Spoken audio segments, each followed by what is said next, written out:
Hey everyone, Tom here, Cerulean Bay, and welcome back to Tropical Escapes at Home. And it is a beautiful sunny day here in Houston. That fall weather is starting to set in, and it starts to remind me of the weather back home in San Diego, where it's nice and warm outside and there's almost no humidity. It is absolutely beautiful. And it always gets me thinking this time of year because this is when my wife and I start thinking about when are we going to celebrate our anniversary, because our anniversary is this month and 31 years now. And it's actually a great time to go and travel, whether it's locally here in Texas or we go down to Florida, or even if we're going to get on a plane and go overseas somewhere, because the kids are back in school, summer vacation's over. This is when you can really start to get some great rates at hotels depending on where you go. So, yeah, I really recommend September, October, before the holidays set in, you start getting into that Thanksgiving period. I would have any travel wrapped up before then. But that September, October timeframe, great time to travel. And I mention that because there's just a lot of people we know who don't really get out a whole lot over the summertime. They're busy with kids. And I mention that because it's a great time for the adults to get out there and take a break. When those kids are back in school, maybe you can get away for a little bit. You've got relatives that can come over and do some babysitting or watch the kids. Or if your kids are older, they can watch the house. They're busy getting themselves to and from school. Once school started, we knew they would be busy and they had their little after school jobs and things, but they would watch the house and me and Edna, we would go ahead and get away. And yeah, great time of year to travel. And yet it's also a time of year when I just already start thinking about next year and what might be happening in the spring. I personally start getting ready for the colder seasons that set in. And yeah, there's a lot of people who will say, yeah, Houston doesn't have a winter. Well, we do. It is short-lived. It is very hit or miss here, as I've mentioned before. Some winters are more mild than others. But for me, anytime the weather goes into the 50s or below, that's just too cold. Day or night, that's too cold. It is good to get out and do some yard work and things like that, and I will do that when it gets colder. It helps to get my mind off of it. But I start doing other little things too, like just repotting plants around the house, getting them ready so that they can grow some more and just kind of help contribute even more and more to that tropical sense. When you have plants that have been hanging out in their pots for a long time and they're not really doing anything and they don't really seem to be growing, sometimes they just need to be repotted, and then when you do that, they just take off. I've noticed this is a great time of year to do that too. And then depending on the amount of light that the plant gets during the fall and winter time, you can really have some plants just start to take off, and it just really helps again to buffer that winter effect. And you've got all this new tropical growth growing in your home office or your living room or wherever your plants might be. And speaking of that, I've actually got 2 mango seeds that I was able to sprout. I found a little video on YouTube where they show you what to do when you have a mango and in the middle you have this big pit that you need to clean up and then break into, and then inside of that is the actual seed. And after cleaning that, then there's a very simple thing that you can do. Just a quick side note here. You clean that husk really, really good, get some kitchen shears, snip off the top of it, peel it open, and inside there's an actual seed, and you can tell it looks like a big seed. And you just kind of rinse that off, pat it dry, and then get a paper towel and wet it, wring it out so that it's just damp and it's not dripping wet. And you wrap this seed in there, put it in a little plastic bag, and then put it away just in a warm spot, seal that bag, and then you leave it for about 2 weeks. And you'll get a little sprout on one end. And I just checked mine today and they both have a little sprout. So then you stick those seeds upright in a pot of dirt and you just leave the little green part exposed that just started growing, and you will get a mango tree. And I think mango trees are very, very cool to grow as house plants. I've seen them before. I've never had one. This will be the first time that I do it myself because I wanted to grow it on my own. A lot of potted plants are just expensive. So I thought, you know what? I'm just going to grow my own and have my own little mango trees. They'll probably never fruit because you can only grow them so big in a house. And here in Houston, they won't survive the winter. But my wife and I, we will go up to Restaurant Depot, and we have a membership there. And seasonally, they'll have these boxes of mangoes. I think you get like 6. And this year they were about $7 for 6 big, beautiful mangoes. And they were so juicy and wonderful and sweet. And we just love mangoes. But yeah, I thought, you know what? After working at Ethan Allen way back ago, like 20 years ago, where they had very high quality fake plants in the store, I remember selling a mango tree that was like $195. It was big. It was probably about 6 feet tall. And God knows what they're going for these days. But I thought $195 for a fake plant. I said, one day I'm going to grow one. And here we are 20 years later. I'm finally starting a little mango tree. But I digress with that. Today, I wanted to get into something I mentioned just when we kicked off the show about traveling. And with this time of year being such a good time to travel, if you are in the position where you can get away, maybe get some vacation time, you don't have to worry about small kids at home, this could actually be a great time of year to travel to certain places. I am going to mention Fiji. It is a place I talk about quite a bit on the show, and we are going to start getting into some other places as well. But I wanted to mention just about the adventure. I find myself kind of missing this because it's been a few years since my wife and I have been able to travel.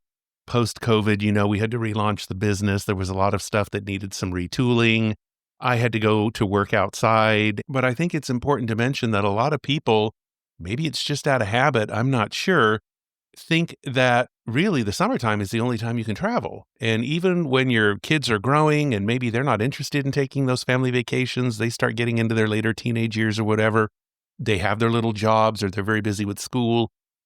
There's just other times of the year, especially when you go south of the equator, it's summertime there. So that particular year that we went to Fiji back in late 2017, early 2018, it was cold here. We had had a number of freezes already, but we were lucky because our boys were already older. They were 17, 18, 19. They could easily take care of the house and wrap the pipes and do those kinds of things. We were able to score a very reasonable 7-day, all-inclusive trip to Fiji. And the cost of that whole week was probably about $5,200 just for the 7 days at the resort. And you might be thinking that's like super expensive.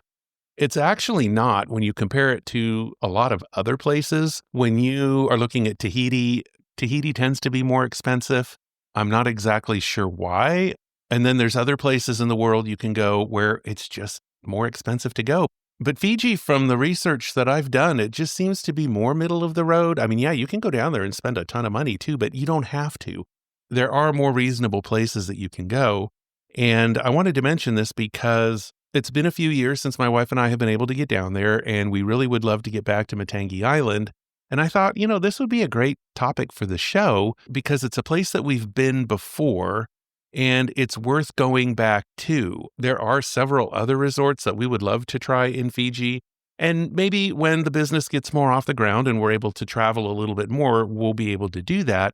But for right now, I thought it would just be really worth it to tell you guys about why we would go back there again, even though, like I said, there are other resorts to go there. I've got a blog post about them on ceruleanbay.com. At that time that I did the blog post, this was last year, these were the top 5 resorts. Many of them are award-winning. But regarding Matangi Private Island Resort, my wife's only been there once. I was there twice. The second time I went back was to meet with a wood carver, and I was only there for 2 nights, and then I went into the main towns where I could meet some other artists too. So it really was not a vacation. I was on the go pretty much the 2 weeks I was there, did not set foot on a beach and did not set foot in a pool. So really, I was running around quite a bit. But getting back to Matangi, my wife and I were ready for a break. And you don't have to be a Costco member to book a trip to Matangi, but we found it just to be a lot easier to use them because they were so good. And we've used them on a couple other trips too. They're just on point. I don't know. Costco has its travel agency thing together.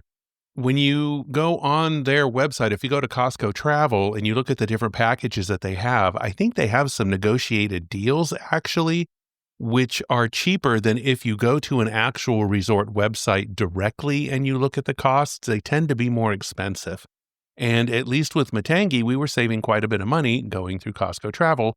Plus, they handle everything. You can have them book your flights too out of the US to get down to Fiji, but we did find it was cheaper for us to book our own travel and just have Costco handle everything upon arrival in Nadi, which is the main city on Viti Levu, which is the main island out of the whole Fiji island group. So it is something that's worthwhile to look into. You could do some cost comparison there. and see what you can get on your own, have Costco Travel book the flight. But from Houston at the time, you had to fly to LA, and then there was a 6-hour layover at LAX. And my wife and I, we were able to sample probably every wine bar that was there because a 6-hour layover is a long one. And getting to LAX, we flew American Airlines because they code share with Fiji. And then at LAX, you pick up your nonstop flight to Fiji with Fiji Airways. But now Fiji Airways does fly directly to Dallas, which is a good thing. And for us here in Houston, now we just only have to buzz up to Dallas. Very, very quick flight. I'm not sure what the layover there is, but if there is one, we'll find the wine bars because that's what we do. And then you can board your nonstop flight to Fiji. What's really cool with Costco Travel is they work with a company called Rosie Holidays, and they are like the top travel service company in Fiji. And they do all kinds of things from meet and greet services and providing ground transportation. They arrange day tours and excursions, and they help check in on your bookings to make sure that everything is booked correctly. The service is phenomenal. The people who work there are just so nice. But when you land in Nandi and after you clear customs, they'll have a representative from Rosie waiting, and she's got the little cool towel that you can kind of freshen up with. And she handed a little shell necklace to my wife and I, and they show you where to go because when you are flying to Matangi at that time, and I don't have the current flight schedules now, the layover in Nandi was very, very short. You only had an hour. So just as kind of a side note, if you are going for 7 days or less, I would just recommend not taking any checked bags. I would just do the carry-on thing because when you land, customs is kind of hit or miss. Sometimes customs just kind of pretty much clears everything very quickly. The second time that I went, I did bring an empty suitcase because I did want to buy some sample pieces and bring them back. And even though the suitcase was empty, they decided to have all the luggage from that incoming flight go through customs, and I ended up missing my little connection. Whereas when my wife and I flew the first time, we just did the carry-on luggage, and so there was no customs clearance.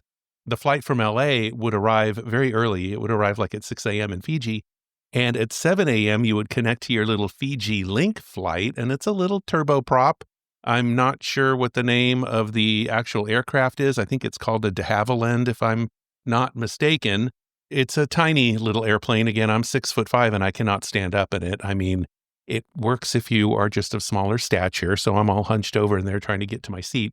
But at 7 a.m., that little turboprop departs, and it's such a beautiful flight because they fly pretty much at a low altitude, and you're just out over the water, and the scenery is like a dream. It is absolutely stunning. And I actually do recommend the morning flight because with the weather, you tend to have less thunderstorm activity. The flight's not going to be as bumpy because when you're in one of those little planes and it's bumpy, if you're prone to air sickness or whatever, it's not going to be a pleasant flight. Me, I'm okay. I don't have a problem flying. But when I went back the second time and I missed my flight with the empty suitcase, I had to wait hours at the airport. The next flight wasn't until 2 p.m. And let me tell you, the main airport in Nandi, when there are no flights going on, it's pretty dead. There's no activity. You can hang out at a little coffee shop there and get to know the staff very well because you're going to be there for hours. And then when I took the 2 o'clock flight, it was bumpy. I was like, wow, this is not cool. And it's a 90-minute flight. So let me just tell you about that. When you do catch your flight, preferably again, the one that was leaving at 7 a.m., it will fly you to the island of Taveuni, where they have a little airstrip on the very northern tip.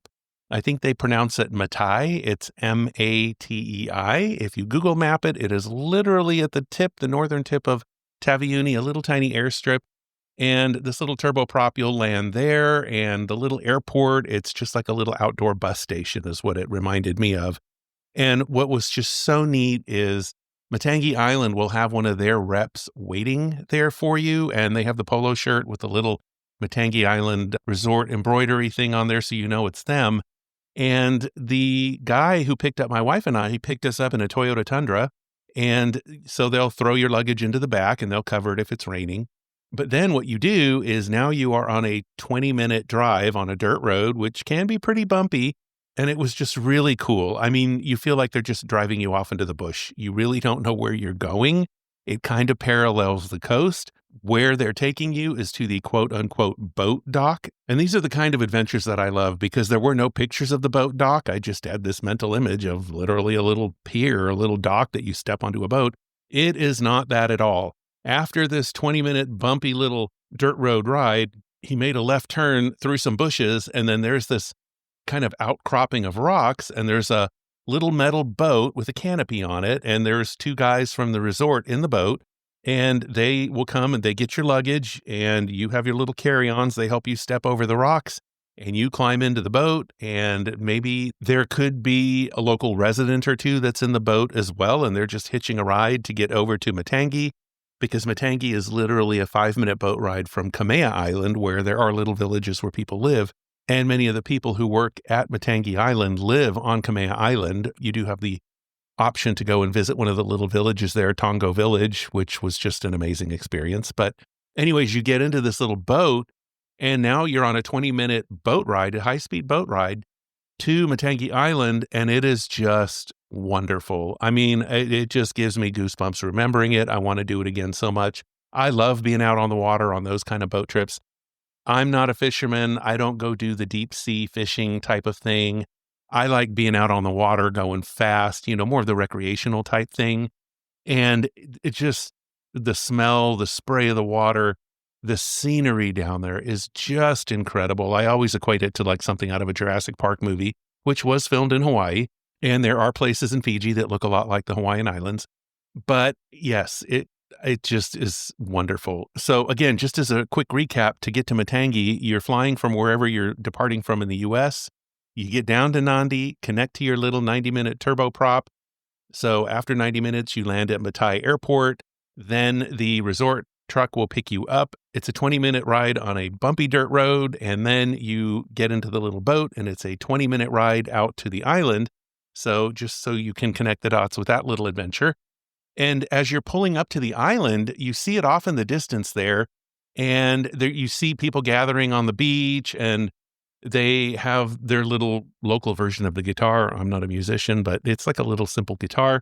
And they're there singing and clapping, and you see somebody there, they're holding a couple drinks for you, and the boat pulls up, and they sing you this welcome song, and they're just clapping, and it's such an amazing experience.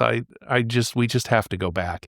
And the boat just kind of turns around and backs in a little bit, and you have to get out in the water. It's, kind of knee deep. So you're not wearing shoes. You've got your flip-flops and your shorts on, and you get out into the water, and then you walk up on the beach. They take care of all of your luggage. They're going to take it to your bure, which is your private room, which is 5-star and amazing and wonderful. And then they will take you to the main dining room, and they've got like a little welcome area, and they seat you there, and they hand you the coconut drinks that they have. And it's just coconuts with the straw in there and the nice little flour and the coconut water inside. And, you're tired. It's been a long trip to get down there. And, you're kind of, it's almost like you're in a dream state because, depending on how well you sleep on a plane, it's an overnight flight out of LA or San Francisco. And I'm sure with Dallas, it's probably the same thing. So you're landing there very early in the morning. And, if you're like me, I really don't sleep on a plane very well. And being 10 feet tall, I don't really fit in the seats. And, that's where, if we can afford it, that's where we'll fly business class. Because just as a side tip, Fiji Airways does not have a true first class on the flight, but their business class is first class quality compared to other airlines. So it's expensive. And the first time I went down with my wife, we did fly economy. And these newer planes, I'm telling you, I just don't fit. It's just uncomfortable. And the older you get, the harder it is to do that. When I was able to go back the second time, Fiji Airways actually had a sale. Not to digress here, but I was able to get a business class ticket for super cheap out of LAX. And then I was able to get another return flight back to LA. So I lucked out twice with that. But it is something to plan ahead and consider, especially if you're tall like me. So, after an overnight flight, you're tired if you don't sleep well on the plane, but they lead you to your bure and they bring your luggage in, and then you're on your own. And it is just like stepping into paradise. It is quiet. You don't hear any noise. There are no phones. There are no TVs in the bure. There is no internet service in the rooms. If you want internet, you go out by the pool, or they have internet service in the main dining room. They will give you a Wi-Fi password. But Matangi Private Island, it's really a place you go to escape. You go to relax. They don't have any of the noisy water sports there. There's no jet skiing or anything like that. There's no parasailing. It's all the quiet stuff. It is an 18 and older resort, so there's no kids. It was a maximum of 30 guests.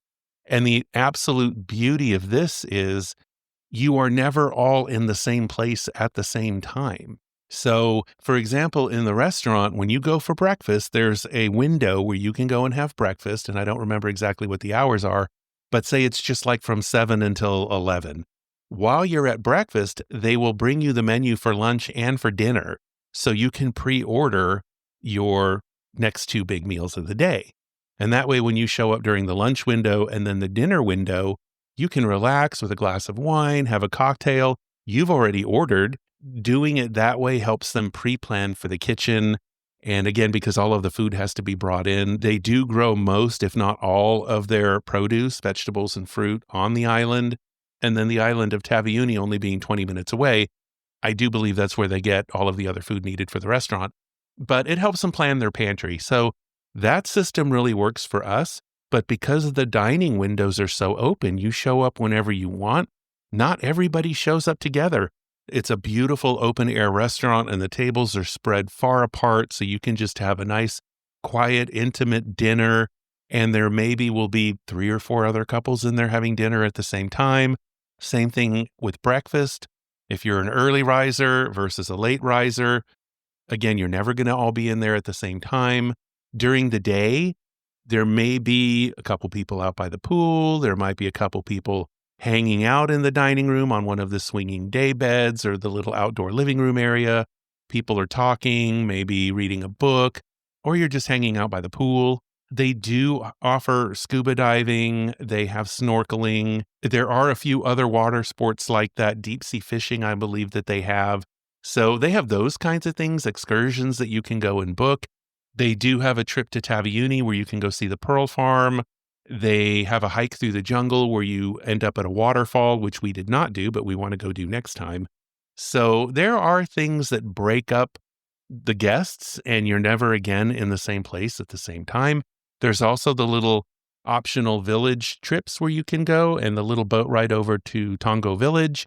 There was only one other couple in the boat with us when we went. One of the guides from the resort then meets up with one of the residents of the village, and together they gave us a tour of the village, and they show you the local school, and, the kids are out playing by the water, and you can partake in a kava ceremony. And for those of you who don't know, with kava, it is a tea that is made from the root of a pepper plant, and it is a very earthy, muddy-looking thing that they mix together with some water, repeatedly using a cloth or like a cheesecloth, and you gather it together and you squeeze it repeatedly to make the kava in a beautiful wood tanoa or kava bowl, which we do have some for sale in our little online store at ceruleanbay.com.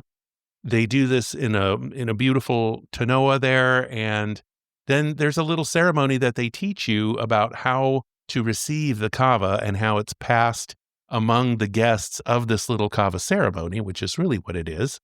I'm actually going to post a link to the review that I did that's on our website for Matangi Private Island. And in there, you can read about how the kava ceremony works. But it was just wonderful. In Fiji as a whole, the Christian religion is the predominant religion there.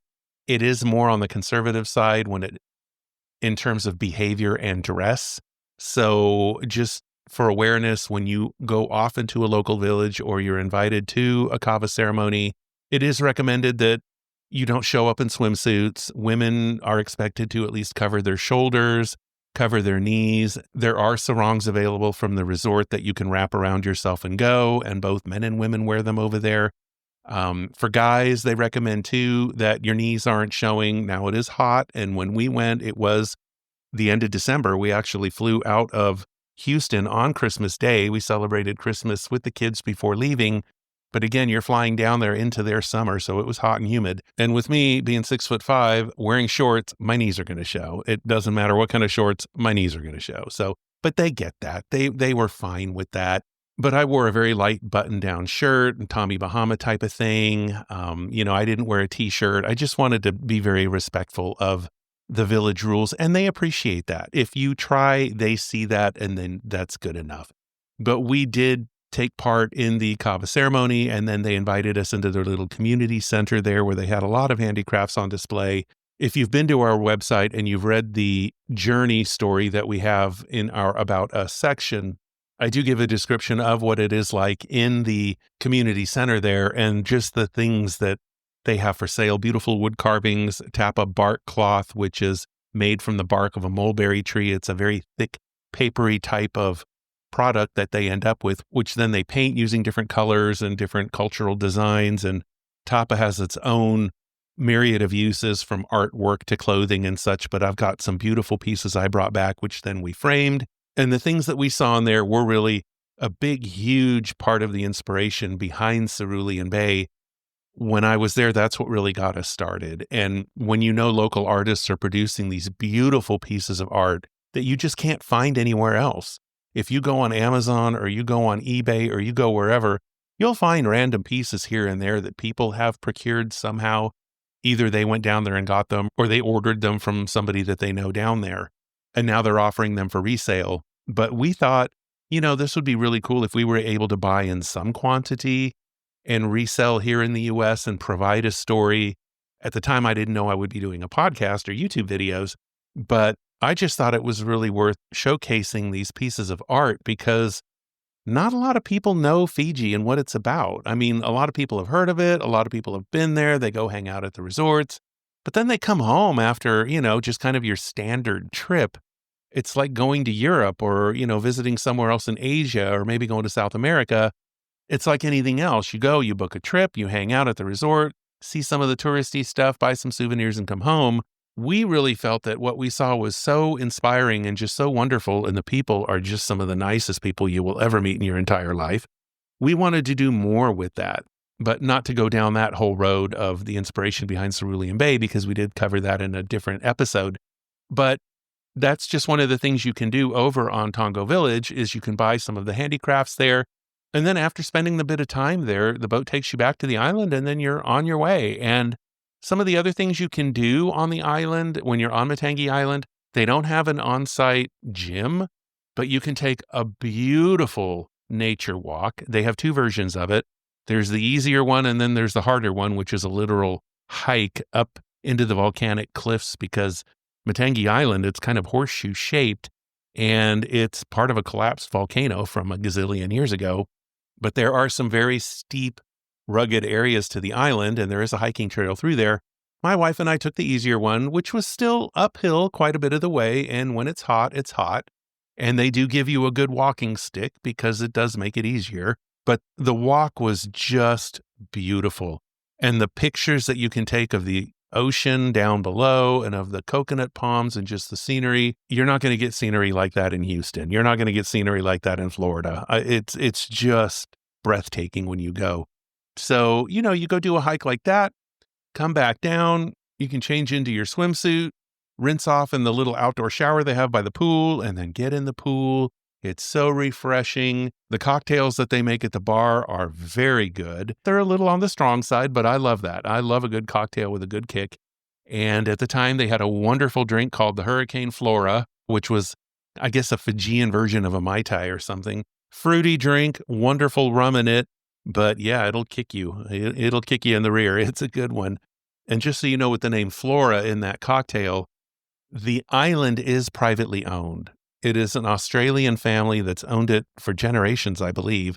And at the time that we were there, Noel and Flora Douglas were the owners, and their daughter, Christine, who is just one of the nicest, loveliest people you could ever meet. She is the general manager of the island. When I went back the second time by myself, she was the one who introduced me to the woodcarver who helped get our whole business started. And I was able to visit with Christine and her dad. And just the history of the island and how they came to be at Matangi Island and, what it takes to run the place and the people they encounter.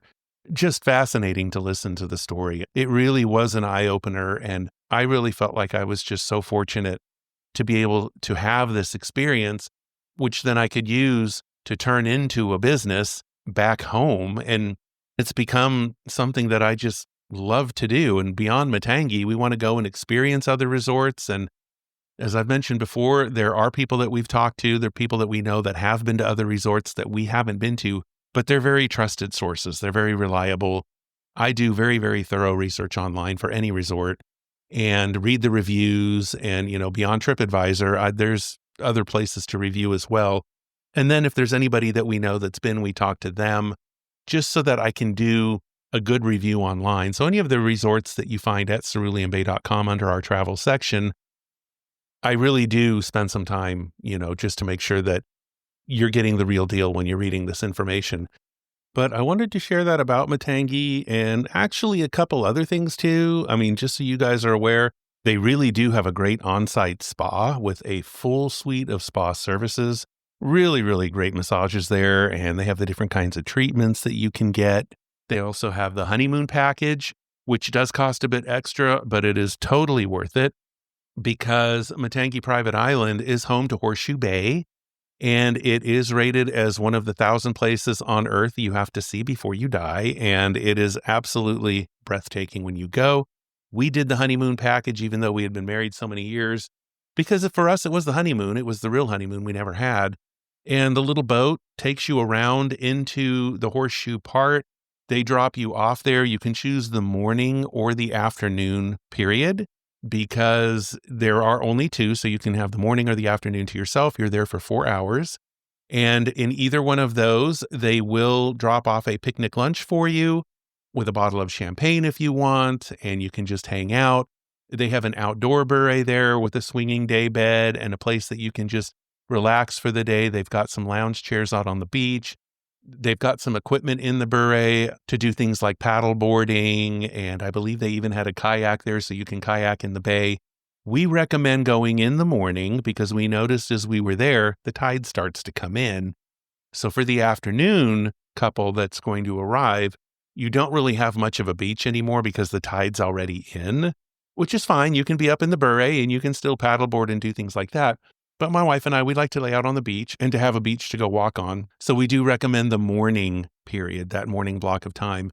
And then when your 4 hours is up at Horseshoe Bay, the boat will come and pick you up and they take you back to the resort.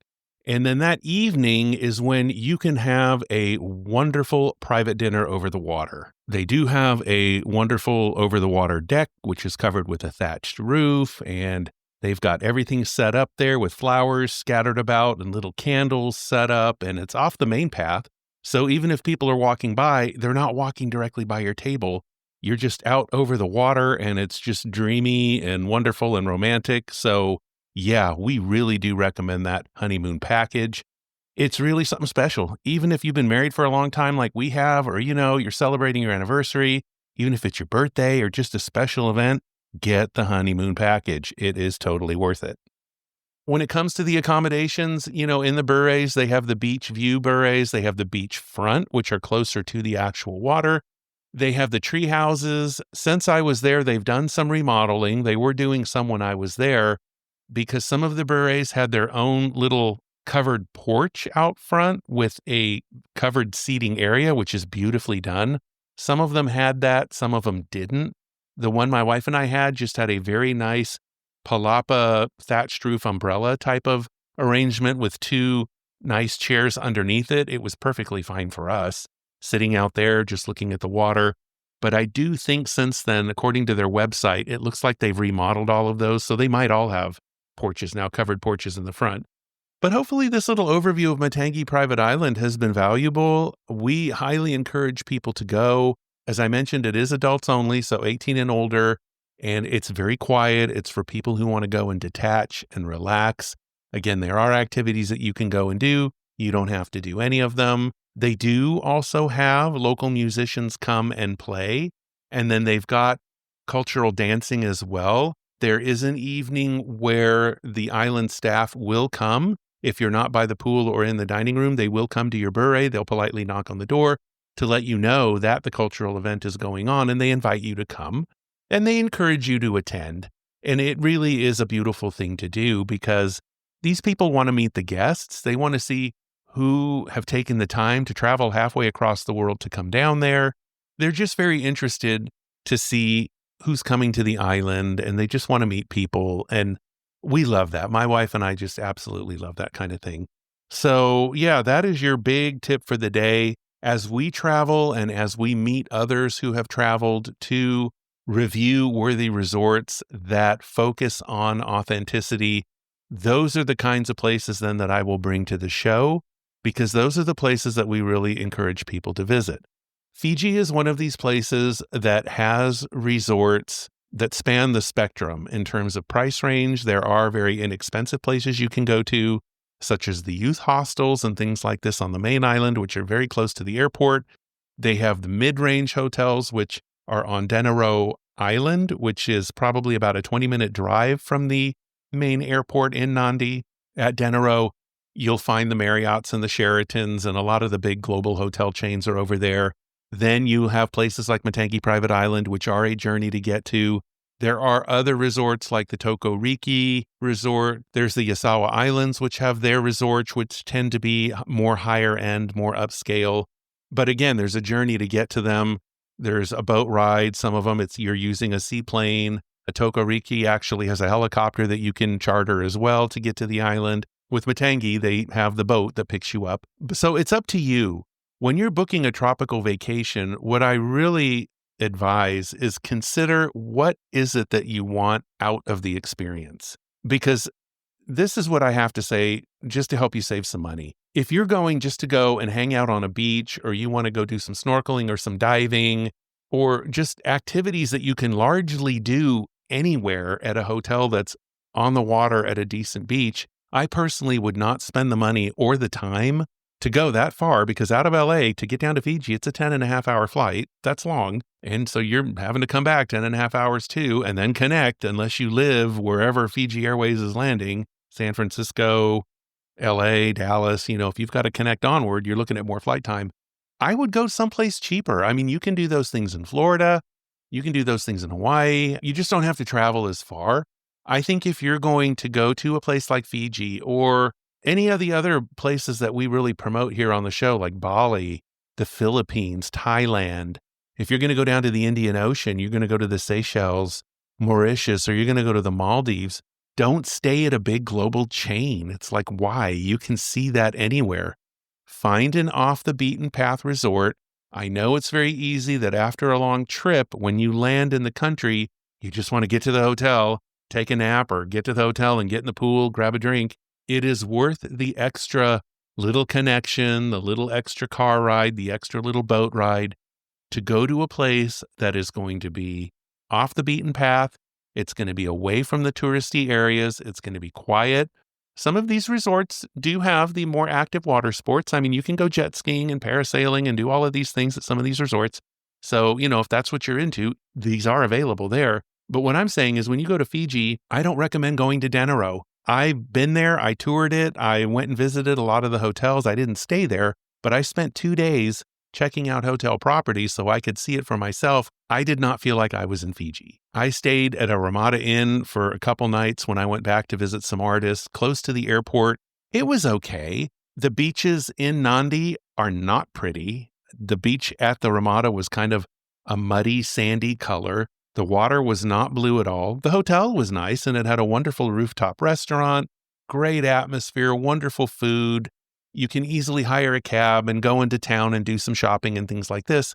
But if you're looking for the beauty of the South Pacific, whether it's Fiji or Tahiti or wherever you're going to go, I recommend going off the beaten path so that you can see those white sand beaches, that crystal clear turquoise, cerulean water, those kinds of things. You're going to experience the authenticity of the people that work there. It's just such a cultural experience. And just one last note, while we were at Matangi, my wife and I, there was a couple that we met and they were there with their teenagers and they had come from another resort. I think they were staying at the Liku Liku. We have not been there, but they have a lot of the activities. It's a lot busier. I think they have more of a social scene, all the water activities and things like that. They had spent some time there, and then I don't remember the reason why they chose to come to Matangi after, but I do remember when we were talking with them, I asked, which do you prefer? They preferred Matangi hands down. I think they had some money, so they travel every year and they go to different places. And in Fiji, they said Matangi was the most authentic resort that they had seen, and they had stayed at several. So they've been around. They kind of do this every year, every other year. I found that that meant so much to my wife and I because we didn't know. We had never been to Fiji. When we were going to go originally with some friends of ours that had a timeshare there, and then they couldn't go, we were stuck with plane tickets that we couldn't get a refund on, and we couldn't even get a flight credit with. So we said, we're going to go, but we were adamant that we were going to stay in a non-touristy area and that we wanted to really experience Fiji as much as possible. And it was within our price range, and it was life-changing. This year is 7 years ago, my wife and I were there, and I'm still here talking about it. I started a business because of that place.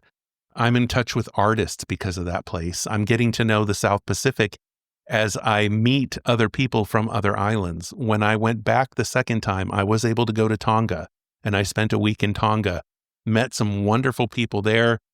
It was harder to import from because the artists that I met were not full-time artists. The things that they created were things that they did when they had time. They worked in the tourist industry there. They worked at the hotels, or they were in the fishing industry, or whatever it was. So to get things on a regular basis was a lot harder. And I didn't have time to really establish that personal connection with people like I did over in Fiji. But Tonga is also worth visiting as well for those off the beaten path kind of places. I think in Tonga, it's actually easier to find more inexpensive places to go. They'll have places where you're actually roughing it a little bit more on some of these outer islands, kind of like the eco lodge type of places. It's a bit of a different experience than what I saw in Fiji. But Matangi gave me the opportunity to do what I'm doing today. So while being mindful of your time, I just wanted to share that with you today.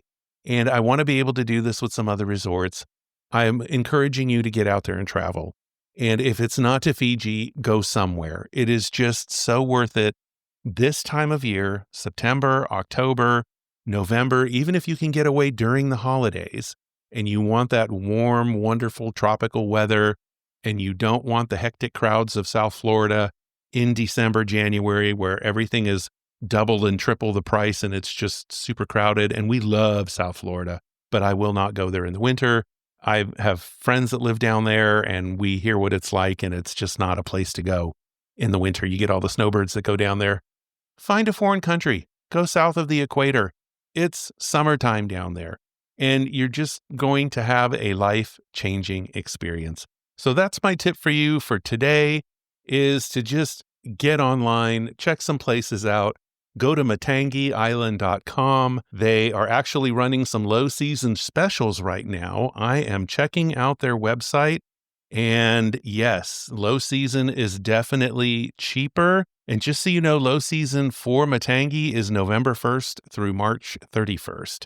So it is a good time. Just one quick note about that, though, even though it is summer down there, it is the rainy season in these islands. And Fiji's rainy season is from November to April. Now, having said that, when my wife and I went, we left on Christmas Day. We were down there for 2 weeks. It rained once on the island during the day. There was one night where it rained and we were in our beret and you just hear the rain on your thatched roof and you just hear it in all the tropical plants outside, and it's just dream-worthy. It's absolutely wonderful. But it only rained one day there. We did hear stories from the staff about other guests that have come, and it rained the whole time. That's very upsetting for some people. Other people take it in stride. It is part of the tropics, and whether you're going to Fiji or not, always remember the staff have no control over the weather. Be nice to these people because they are just some of the most beautiful people you will ever meet. And like I said, they have no control over the weather. So if you go to Fiji, you go to Matangi, and it's raining, enjoy it anyway. When I went back in March, it was the end of March to go meet the woodcarvers. I was there for 2 days. It rained the whole time.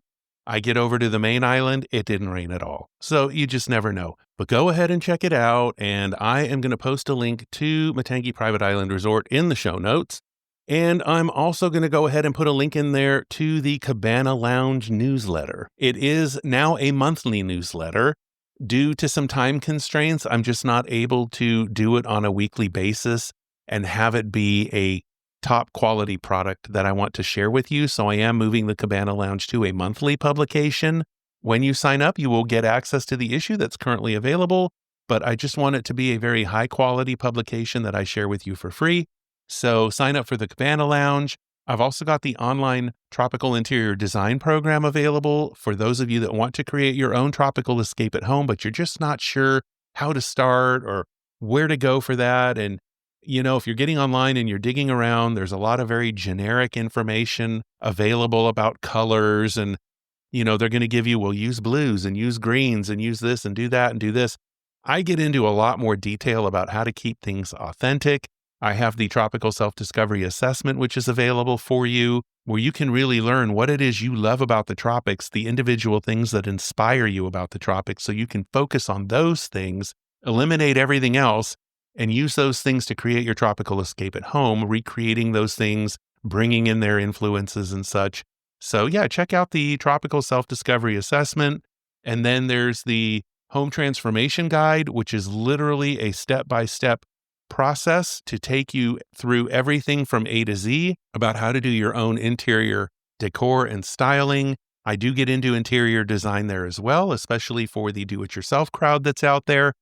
You will be able to see what your limitations are in terms of how handy you are, depending on the extent of the project that you're looking at. If there are things that you're going to do that you're going to need to hire professional help in, I give you the guidelines about when that should happen. When do you need to bring in the outside help? Because now you're looking at a lot of money to bring in the pros, whether it's actual interior designers, contractors, what have you. I go ahead and help you narrow down exactly what it is you can do, what it is you can't do, when you should hire the pros. Because again, you want to keep the vision yours. And when you start bringing in the pros, sometimes they'll start bringing in their opinions about things, and they can divert you down a path that really doesn't belong to you. You don't want to end up having somebody else's vision in your space. So work with them, make sure that you know what it is that you like. And the program that I provide helps you to put those guardrails up. It helps you to understand exactly what it is you want to see. And then you stick to that and you can create your tropical escape at home. So check out Tropical Design at Home. I have a link to that in the show notes as well. And with that, let me know what inspires you. Let me know what subjects you might want me to talk about on the show. I'm very open to feedback. I want to know what's working, what's not working, what interests you, what do you find boring, what am I doing, what should I stop doing? So drop me a note at podcast@ceruleanbay.com. Let me know your thoughts. All of your information stays confidential. I don't sell any email addresses or other info, but I will respond back. There's our YouTube channel. You can check me out there as well. Tropical Escapes at Home on YouTube. Feel free to like, subscribe over there. I would love it. So until we meet again, I wish you a lot of health and happiness, a lot of tropical inspiration. That inspiration can come at any time of year. Doesn't matter, hot or cold outside, find that inspiration. But for now, enjoy that fall weather wherever you happen to be living, just as the seasons are starting to change here and at your house. And let's just meet up again next week. Thanks so much for tuning in, everyone. You guys are awesome. Have a great one. Bye-bye.